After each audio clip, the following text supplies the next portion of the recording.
Hello, everybody. Welcome to the Business Spotlight series. My name is Steve Chiama. I'm the franchise owner for Action Coach in Fairfax, Virginia, and I'm your host today of the Business Spotlight podcast. Today, I have the pleasure to introduce Chris Rodriguez, the founder and CEO of iExcel, as my guest. And today, we're going to talk about Chris's business, his journey into business ownership, challenges, best practices, and share a peek of what it's really like to build and operate a business. So if this is your first time on the channel, be sure to like and subscribe to get notifications when a new show like this drops. And for that, Chris, welcome to the show and thank you for being here. If you would, please give us a little bit of background about who you are and tell us a little bit about your business. Absolutely. Thank you for having me, Steve. It's an honor. I am especially excited to chat with you today because I am also a fellow Fairfax, Virginia resident and business owner. We are based out of Fairfax, so honored to be here. My career, I'll try to summarize several chapters into a bullet. I am a digital marketer by trade that has been doing this in different spurts of my career for 2+ decades. I am a Fairfax, Virginia transplant, in fact, having cut my teeth in New York City, being born and raised there, and having been a UVA out of stater turned a resident and a proud business owner for the last 10 years. Um, I am still what I would call a boutique agency. We are growing humbly and proudly. I share that while at the same time, many more milestones in front of us. The joke I like to say is we're in the middle class of agencies. We've hit some landmarks, milestones. I'm grateful. And also, there's a bunch of successful people who have done much more than I've done on my best day. So we've got a path in front of us. But I am a digital marketing agency owner based out of Fairfax, Virginia. Excited to chat with you today. Fantastic, fantastic. Well, let's do a little bit of overview context just about business. And what I wanted to ask is a little bit about how you're structured. Are you a solo owner? Do you have partners? Are there outside investors? Where do you fit in that general genre? So, our official corporate structure is an LLC, but for the last couple of years, we've been operating as an S Corp for tax purposes. There are pros and cons to different corporate structures, as I'm sure you're well aware of, Steve, and for your listening and watching audience.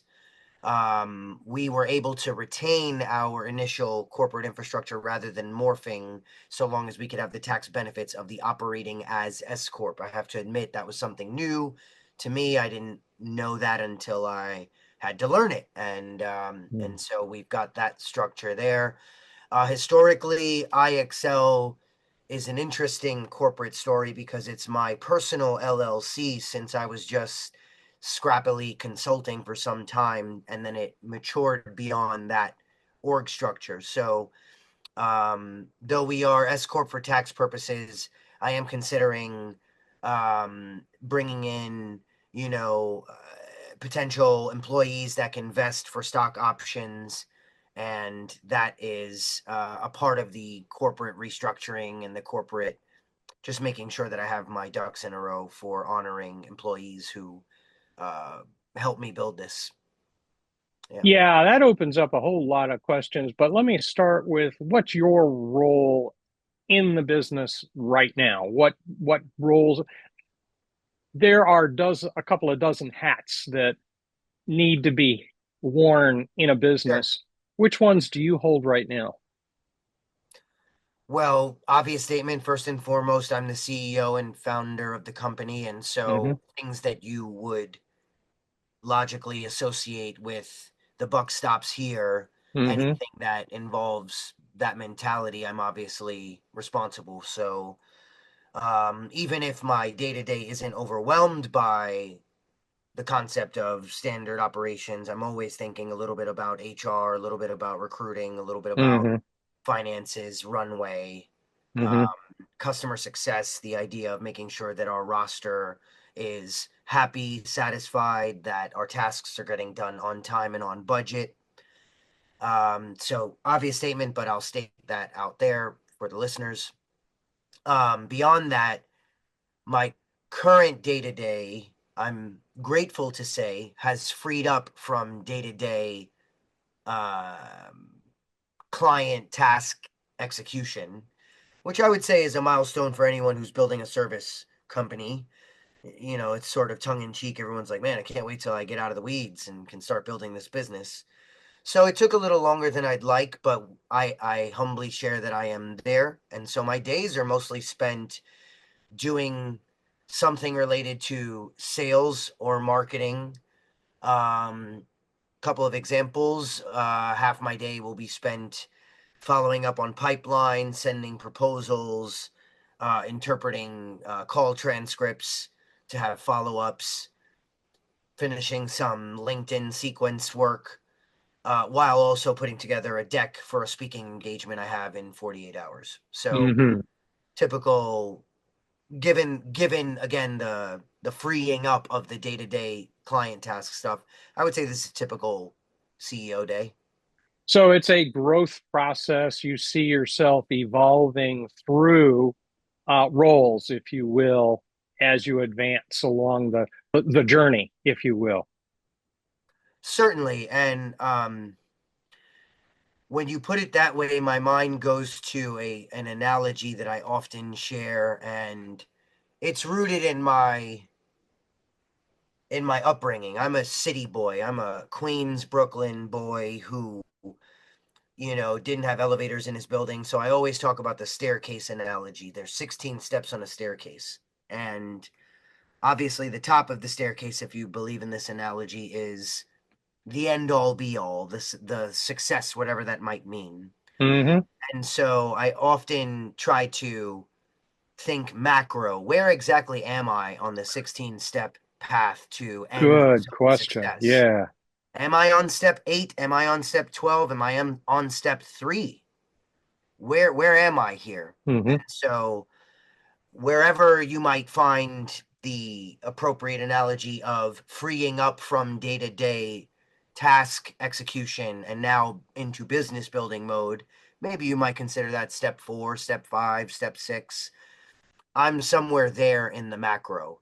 Got it. Plenty path in front of me, but very grateful that I have accomplished steps 1, 2, 3, 4, etc. Awesome, awesome, awesome. That actually kind of leads me into and I'm going to use your analogy the way you framed that. What do steps 14, 15, and 16 look like to you? Uh, well, first of all, that would depend on your goal. So I'll tell you Mm, that answer as it yeah, relates to my goal. So um, I reserve the right to update and edit my goal in any by setting that I'm by five speaking o'clock this way, tomorrow. right? So here's my stance today. Yeah. My stance today is that I guess I can either try to change the world, Gary Vaynerchuk, Vayner Media, or I can, you know, hypothetically accept the first offer that comes tomorrow. Mm, And then there's something in between. So mhm, I'm very transparent about the fact that I come from humble beginnings.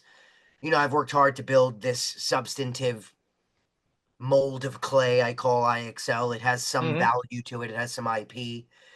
So I will transparently say the end game is probably something where someone deems the value I've built valuable enough to acquire it and possibly bring me on a larger journey. So, assuming that that's my goal and my path, I like to simplify it by saying any steps closer to the end goal are reverse engineering that success vision. mhm, So, really, the question is what is the reverse engineering of that success vision? And it's basically building a business of my type, a services business predominantly, maybe not forever, but certainly the normal mold of an agency is a services business, and working on the aspects to build a healthy, repeatable, scalable version of a business that is a digital marketing agency mhm, so that those that are interested in acquiring digital marketing agencies mhm, see the details of my business mhm, and find it easy to acquire, worth acquiring. Perhaps there's some IP that is of value. Perhaps my talent is undeniable. And so, therefore, just thinking that way to reverse engineer that end success point. Got it. Got it. Just out of curiosity and using that as a framework, I could visualize an acquisition of $1 million. I could visualize an acquisition of $10 million. I could visualize an acquisition of $100 million. Um, do you have an Sure. idea of where you want to be in that rainbow? Well, um, anything that's worth doing is particularly hard to do. Hmm. Absolutely. Anyone who has made $1 million, and I will transparently share, we've had some successes. We have not yet hit seven figures. It's the Hmm. analogy of the middle class path. Hmm. Hmm. Anyone who has made $1 million will tell you, only because I've asked, not because I've done. The hardest million to make is your first million. Yeah, I would agree. Yeah. And so I'll answer that by saying, we'll see where I'm at after I make my first million. Do I still have the same hustle that got me here, or am I tired and ready to fold? Awesome. Who Awesome. knows? Who Yeah.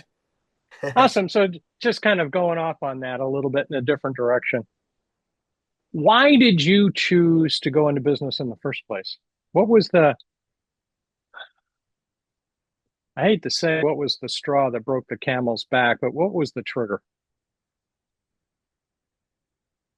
One part of my answer is the reason why I even hustle and am an entrepreneur in any capacity. And I guess the second one is why this specific permutation. Hmm. So the first one, um, and I presume this many people can relate. I don't mean to be all like talk about it like some badge of honor, but the truth is the truth, and I come from particularly humble beginnings, and I feel like I've been not in a religious way, but just whatever you want to call it, blessed and fortunate to have a certain set of skills and circumstances, and I feel indebted to maximize whatever the heck that ends up being. Okay. Uh, Okay. whether it's honoring the mom and the pops and all of that energy, or,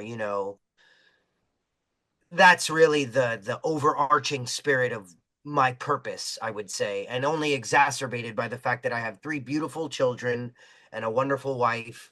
And I kind of just feel like that's my battery in my back, and my mission is just to, perhaps naively, do it for all of us. I'm here to do it for all of us. Whatever that end result is, I'm going to take that on my back, whether you even want me to or not. So that is my overarching mission and purpose.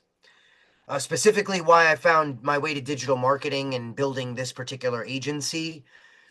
Given the monologue I just gave about the true battery in my back, I was going to run with anything that felt that it had market pull, combined with my skills, combined with my interests, and I was just going to react to that in a non-emotional way. And honestly, my life took me to digital marketing, um, in part due to just the circumstances of a little bit of passion, a little bit of need of the project or projects I was working on, and suddenly an awareness, you're pretty good at this digital marketing thing, which logically would take you to, maybe you should make a career out of it. The same tug a mechanic who realized he or she was awesome at the art of fixing cars, and you have that eventual like, maybe I need to monetize this thing, Hmm. right? And so I would say that was my version of that. I can't say that I dreamt to build a digital marketing agency with a roster of clients. You know, the truth is, I had things pulling at me for the sports industries, and I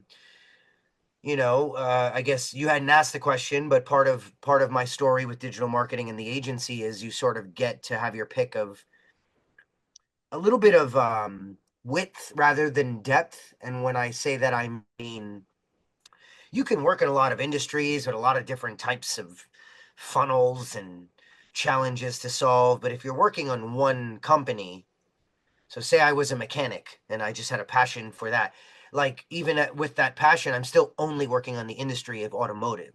Hmm. Like there's a limit to even the passion and the craft. I have Hmm. found that digital marketing, by the nature of that particular craft, it has a width aspect to it. Hmm. Everybody needs digital marketing, right? Hmm. And so you sort of still maintain the interest and the passion of trying new things, even though the Hmm. reality of it is you're not really trying new things.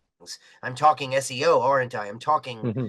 I'm talking Facebook ads, aren't I? And yet Hmm. I'm talking about that for different use cases. So it keeps the it keeps the energies going. It keeps the juices flowing. So different flavors of the same ice cream. Exactly. Well put. Yeah. Awesome. While we're picking that specific kind of topic, what are the kinds of customers? I don't want to get into any names specifically, but what are Sure. the kinds of customers you find yourself excelling with? No pun intended. But thank you for that. Um, that answer differed over my career, and I find, given the nature of us talking in this medium, I should Hmm. share the context. For the overwhelming majority of my career, that answer was going my digital marketing tech startup career. Hmm. I would say the answer was B2B SaaS. Hmm. And similar to a width versus depth analogy that I just Hmm. gave, there's a lot of industries and verticals that are still B2B SaaS. Hmm. And so you suddenly focus on, well, no matter the vertical, what I really care about is a B2B SaaS funnel, because Hmm. nuance difference here or there, sure. Vertical differences matter, sure. But in the end, the SaaS funnel is a SaaS funnel with Hmm. few differences here and there. And Okay. so I refined my career, again, my digital marketing tech startup career, as it relates to B2B SaaS for the first 75%, frankly. Hmm. And then suddenly, as I matured, and I've often said, like, I can not to be vain, I can sell water to a well. It's more Hmm. like I can market water to a well. And what I Hmm. mean by that is give me the puzzle and we're going to investigate it, strategize it, and tell you an insight and, solve it, if not find someone who can. Um, and so I try to stay focused on, now it's less about the B2B nor the SaaS. It's about the puzzle in front of me, and that served us well. Some of our biggest case studies have been not B2B and not SaaS. And so at this point, the real long-winded answer to your question is we can do damage in a lot of verticals. We focus on the tech stack in front of us, the options in front of us, the goal that the client has in front of us. And I feel comfortable saying I can give you a well grounded first paint approach on what I think will actually be the most efficient or lowest cost or uh, best bang for your buck version of a strategy, and then actually have the team to execute said strategy. I Hmm. don't know if that answered your question, but I stand by that sort Okay. of methodology. Yeah. All right. Let's play with that a little bit. What marketing styles or media work best for a marketing company like you? Meaning, if I were to market for myself. Hmm. Oh, fun question. Thank you. Um, well, the process always starts with the who. Hmm. So, That's a good start. who am I actually caring about that they even would know that I exist? And Hmm. so, do I care about someone who doesn't care about digital marketing? Most likely not. I would have to educate them. And so I would exclude any vertical or any signals, or perhaps lack thereof, that doesn't indicate that you actually care about digital marketing. Hmm. From there, I have to care about decision makers. So Hmm. you may be passionate about TikTok, but just be a user of TikTok, right? Hmm. And so I'm looking for people who are deciding that they can buy a digital marketing service, and then finally that they even have the budget to afford my digital marketing service. Mm-hmm. I would take that same methodology for any particular prospect.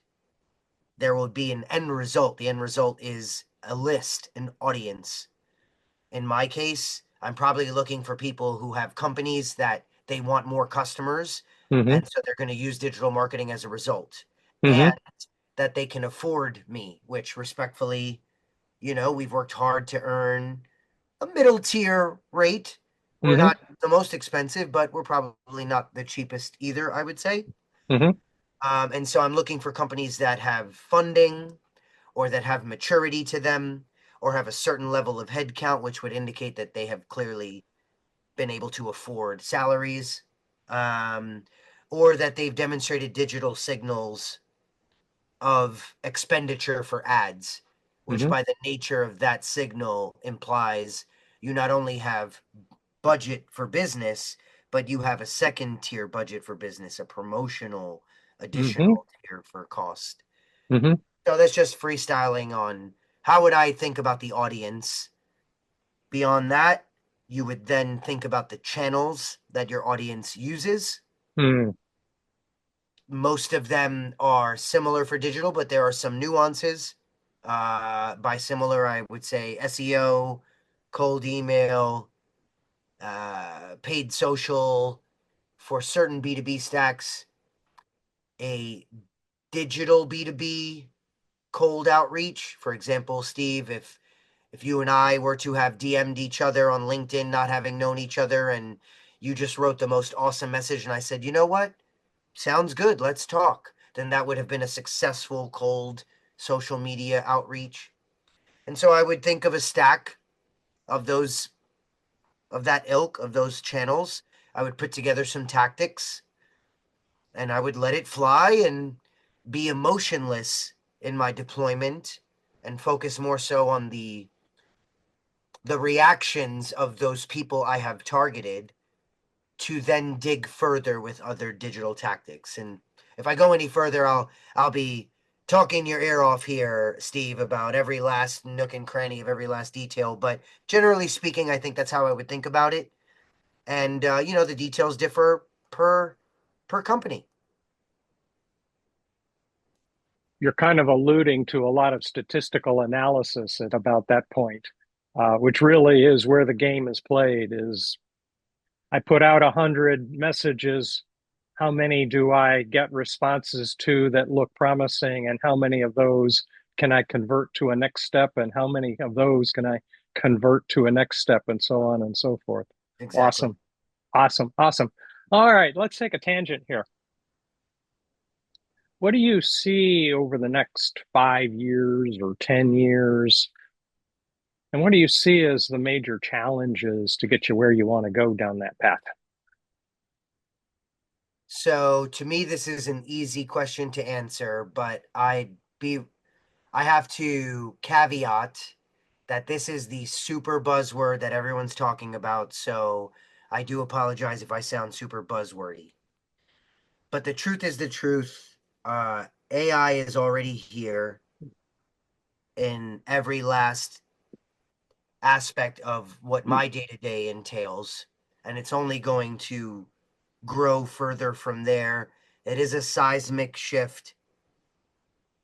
The cliches are true, which is to say, similar to there was a moment before bots crawled the web and interpreted them, and then someone launched a crawl bot, and then here we are with the Googles and the Bings and the Yahoos of the world. Mm, And it's so obvious today, but there was a time when it was weird and quirky. And hmm so that is the time right now for all things language learning models, chat GPT, etc. Just as an example, like my not so digitally savvy mom and cousins sent me chat GPT prompts that I thought were quite informed, and they have nothing to do with these folks' business or, you know, not trying to diss folks, but like certain people have higher skill sets, higher IQs. And so to see someone who might not have a certain skill set of this just give such a robust well thought through response for ChatGPT should be enough for all of us to get it. And so, where do I see myself in the next 5 years? I personally, as a digital marketing business owner, see existential threats as much as exciting future.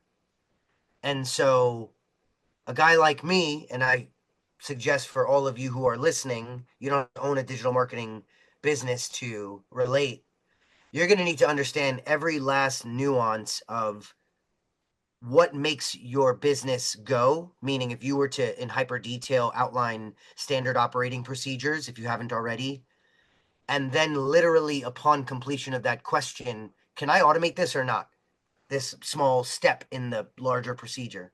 Can Yeah. I AIify this or not?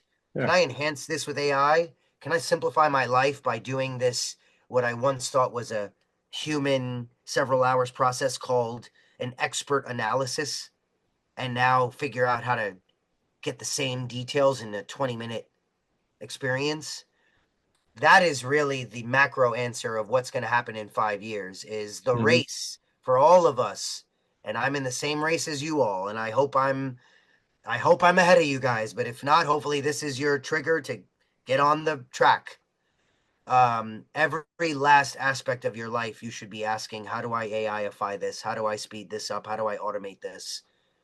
And I hope in 5 years my business is AI battle tested. And I hope the same for you all.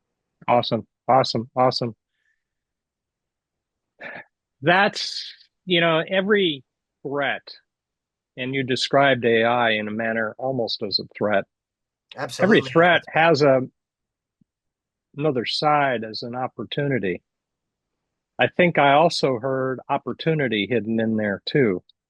Indeed. Um, yeah, where do you see the biggest opportunity for you that? So certain things will never change, no matter the technology in front of you. Here's something that will never change. I am a business decision maker. Make my life easier. Save me money. Save me time. Hmm. Make me look good in front of my boss. Hmm. Those things will never die. Hmm. Those are guttural human until we all become androids and robots. Like that stuff will never die. So, therefore, what has changed is just the way to answer that guttural emotion. And the opportunity lies in just because you, Steve, Joe, John, Jim, can perhaps do some things with AI that I might have thought 9, 12, 15 months ago, only I, an expert, could have given you that strategy or that analysis. Well, now you can do that. Hmm. But not everyone wants to do it. Hmm. And not everyone has time to do it. Hmm. And people might say intelligently, I absolutely need to dedicate time, energy, resources on this. You might Hmm. follow that sentence up by saying, but I don't have time. And even though anyone can be an expert now, I'm still not an expert. And I want someone who is an expert at writing prompts, at Hmm. building AI agents, at building AI enhanced automation systems, at essentially being my, I don't know, AI operations czar. Hmm. What if I just don't want to think about this stuff, but I know Hmm. it needs to be thought about? Hmm. And that is the same executive mentality that most executives, no matter AI, will have that guttural reaction and say, I've got Good. it. I've got a budget for someone to solve this problem for me, but I don't care to solve it. Good. And so the Good. opportunity is in leaning into that. Hmm. And instead of finding it to be a threat, essentially like not repositioning, but perhaps additionally positioning as, oh, and I also build these AI systems too. Good. Good. Good. Good. Good. Good. Good. Good. All right. If you started your business over again today, let's you started it up in the past, but today's today. You started it today. What would you do different? So that is a fun question and a challenging question because you're going to get me in trouble, Steve, by asking questions like that. Um, so if I could wave a magic wand and do it all over again, much of my instincts would be similar to most CEOs, which is how do I make this type of business more efficient? The same sort of guttural reactions I just mentioned not too long ago. How can I save time, money, energy? Um, and often the answer is let me build infrastructure first before I go out in the wild to try to Ooh, be yes. a live business. Yeah. Because part of the, and I'm certain that many business owners have experienced this. This part is specific about me, my story. Um, I didn't start with all of the bells and whistles tight. I didn't start with all of my processes down. I didn't start with every software purchase. I didn't start with the market research to know how to exactly position myself correctly. I had to like have some good informed instincts, but then learn on the fly and almost have some holy smokes moments and like I got to reposition myself here or I got to use this other tech stack, not that tech stack. So to answer your question, imagine a world where I could just think those thoughts up front with heavy research and not have any costs or anything, any pressure to react to. I would take 6 months, be in my basement here in a cave, and build this thing super tight from the beginning, and then deploy. Um, Um, sounds a you little know, bit like a plan. yeah, exactly, exactly. And I'm sure many successful people have not had the luxury of having a soup to nuts, full blown plan and then starting it from scratch. I guess for those that have raised seed and are product businesses, maybe that is something similar to that experience. Hmm. I can't, with the utmost of respect, I cannot relate, right? I just let it fly and then had to keep being on the hamster wheel and reacting. So Hmm. if I could do it all over again, I'd take my sweet time and do it right. Do it right. Awesome. Yeah, Awesome. Awesome. Awesome. All right. So as we get towards the end here, let's start a few rapid fire questions. sure. Uh, First one, what's your key to success? Oof. My key to success is continuing to root myself in a selfless mentality rather than selfish mentality Hmm. and have that traverse all aspects of my life, including the business, the people who are employed by the business, my family, the people who I need to honor by the mission of the business, and just keep living with that mentality. It started early when it was just me, and I honestly, in a almost a weird, like manic way, continued to act as if this was the royal we, right? Or just the idea that I'm creating scrum tickets for myself. I'm having Hmm. stand-ups for myself. Maybe not Hmm. literally talking to myself, but making sure that I'm honoring the process of there's something bigger than me, Hmm. right? And so just continuing to think that way. If I had the option to buy myself the newest thing or reinvest $1,000, like continue to in an emotionless way, reinvest, reinvest, reinvest. Just stay selfless. And I find that that's going to drive me to my success if I just stay emotionless. Awesome. Awesome. If we were sitting there at a cup of coffee talking to another person who was thinking about going into business, what's one piece of advice you would give that person? Hmm.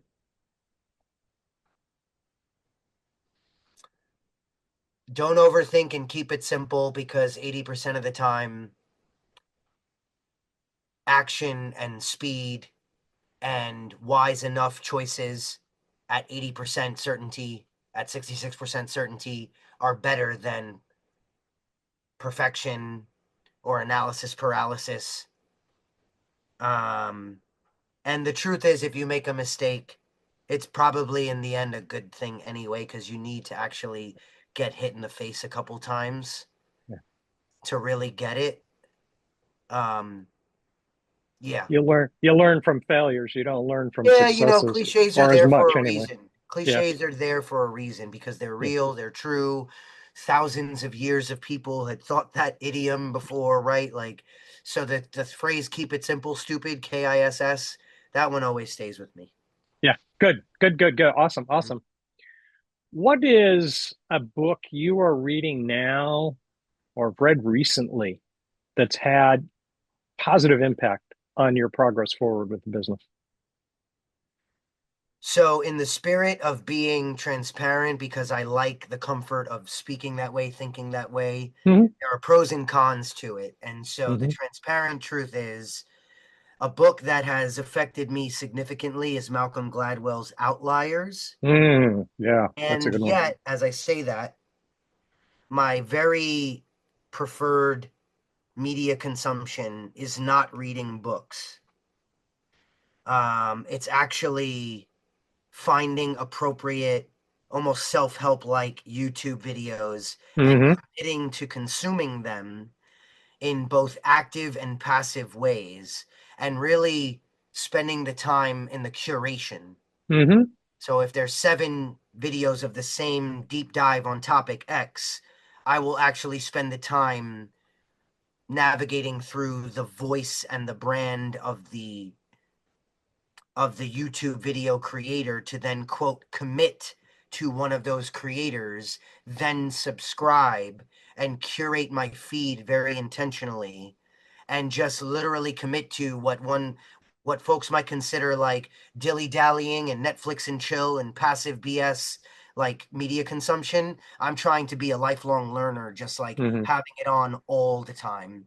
That goes for AI, that goes for business building, that goes for topics that I'm looking to train myself on. So, look, glass half empty, it's not books that I'm consuming regularly. Glass half full, I proudly say I'm a ongoing learner that is consuming actively and passively through YouTube. Picking that media, and that's a perfectly good media. I think YouTube's a fantastic tool for an awful lot of things.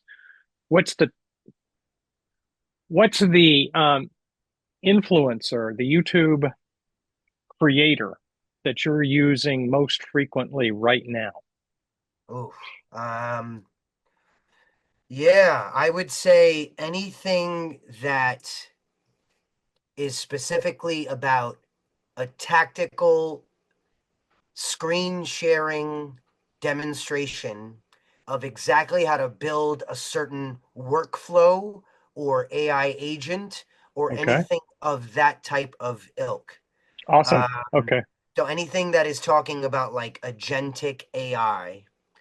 And if I were to say a couple of channels that I'm subscribed to, I'm a big fan of the channel Superhuman's Life, Mm.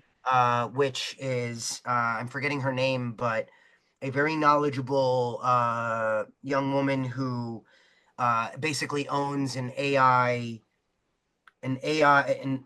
agents agency, meaning her agency specifically builds AI agents and repeatable AI automation systems. So I'm a big fan of Superhuman's Life. And honestly, the truth is, I'm always like browsing channels of that type and subscribing to new ones regularly, but big fan of Superhuman's Life. Awesome. Awesome. Awesome. Fantastic. All right, let's pick another one here just for fun. And I'm going to go back to an idiom that you used a few minutes ago. Okay. If you could wave a magic wand to significantly improve one piece of your business tomorrow, what would it be? Hmm. Oof. Um, it would be having every last prescribed process that is part of either my forward facing client delivery or my internal business management, and actually answering that question, can I automate or AI enhance this process? And for everything that the answer was yes, to have already gone through the blood, sweat, and tears to have built the most robust Hmm. version of that automated process, which would Hmm. essentially be an AI agent with really bulletproof um, prompts, having tested the prompts within the AI agent and tested and felt like, yep, this is battle tested and bulletproof. That as the infrastructure for every single process, that would be an amazing, amazing future state. Awesome. Awesome. Awesome. All right. Most important question. Well, Okay. maybe the most important question. Uh-oh. How can people who want to know more about you get in touch with you? How can they connect with you and catch up with you? That was very kind. I was expecting a I was expecting a high and inside fastball. Um, so my company's name is iExcel, the letter I and the word Excel, Excel, like Microsoft. The domain is ixl.co, not .com, so ixl.co. And our online handles, generally speaking, are ixlco, meaning minus the dot. And other than that, I am on LinkedIn pretty frequently. I am the cartoon avatar, Chris Rodriguez, CEO of IXL, and I'm always down to friend request, chat, grab a coffee, real or virtual. That's kind of my thing. So please feel free to reach out. Awesome. Awesome. Awesome. That's fantastic. Last question. Okay. What's most inspiring to you today? What's most inspiring to me today? The cop out, unfortunately, is that this is still on the tree of the topic of AI, but I'll be more specific. What's most inspiring to me is the fact that the the world has shifted under all of our feet, and we have all been given. Let me see if I can make an appropriate analogy. A heavy artillery piece of machinery Hmm. that we can either frivolously use it with the, I guess, to keep the analogy, a spray and pray level of usage, which is to say, no matter the strength of these tools that have been given to me, I don't care to investigate how to best use them or best practices. I'm just going to ask a question and get an answer, and look how cool. Two-thirds of our population are going to use these tools in that way, and it is what it is. It's fine. God bless you. Do what you got to do. Um, I'm very inspired by the fact that those that want to learn quickly from scratch, my own 10-year-old, 12-year-old, 13-year-old daughters, they can learn this stuff. They can be social media influencers tomorrow by automating half of this stuff. So what's most inspiring to me is that the whole world has shifted under our feet, and the people that are going to acknowledge it and run towards it are going to have six-figure jobs and full-blown careers and become experts. And I guess, I look forward to seeing how that unfolds. Awesome. Awesome. That's fantastic. Fantastic. Very good. I really related to that. I really liked your previous answer about automating processes in the business. That isn't just the only place, but that's a big deal right there. Just thinking about processes is a very good place to start. You can't automate them until you think about what you want them to do. But yeah, so much that you can do with AI. That's It's great. the art of instruction. And I Hmm. say this as someone who's impatient. Can we Hmm. just, do you get it, right? Like broads, not Yeah. being as articulate as I need to be. Hmm. And this challenges you at your core. It does. As long as you are quite articulate, I will give you Hmm. exactly what you asked for in depth. Hmm. So Hmm. make sure you ask in depth, right? Yeah, beware what you ask for. Exactly. So Speaking awesome. of cliches. Exactly. Fantastic. Awesome. This has been a great conversation. I've really enjoyed this one. This is good. Thank you so much for sharing what you've done, what you've seen, where you're going. This has been great. For all of you watching, I encourage you to save the show, come back, watch it again.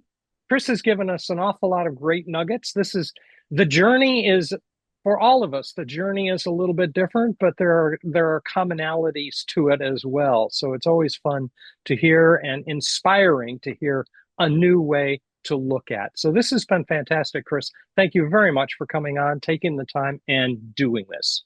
Thank So you for having everybody, me.